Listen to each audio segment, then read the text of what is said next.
Can you share a little bit about how gua sha can support with just stimulating your lymphatic drainage system? Yeah, so facial gua sha and gua sha, just they're two different things. And that's one thing I like to cover because there's a lot of people who have a misconception on gua sha. So body gua sha is done on the body and you scrape to reduce or remove the blood stagnation, right? And facial gua sha is a combination of different facial rejuvenating modalities such as myofascial release, lymphatic drainage, muscle tension release, and increasing the blood flow, of course. So with lymphatic drainage and gua sha, the beauty of it is that you can really stimulate lymphatic flow and open up the pathways and release tension and promote more homeostasis, improve the blood flow, chi flow, energy flow. It's not just blood and lymph that we're working with.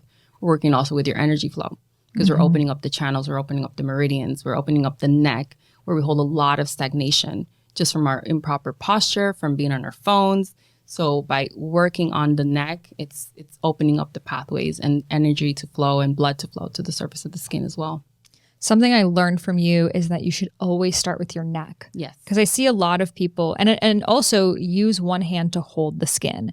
Because I see a lot of people, they're just kind of like doing it. I used to just do it with one hand. And I also thought the firmer, the better, because I'm like working the muscles. And what you taught me was starting with the neck and, you know, really draining that. So can you share a little bit about how, like, what are the optimal ways, some tips for doing facial gua sha? Yeah, thank you for asking that. So definitely it's important to start with the neck because the neck is like the root, is the stem, is what's holding the face up, right? So by releasing any tension that we have on our neck, we're improving the overall health for the skin. So if you have any stagnation on the neck, you're going to have stagnation of blood, stagnation of metabolic waste. So it is important to start on the neck, especially on the back of the neck and then to the front of the neck. And really so where we're talking about holding the tool in different directions, there's so many different techniques with facial gua sha. You can promote lymphatic drainage. That's a separate technique. To promote blood flow is a different technique. To release tension is a different technique. To work with the fascia is a different technique. It's a different pressure. So it varies. And that's why I have courses. I mean, not courses, I have a membership and I have workshops because I want people to really learn how to do this properly.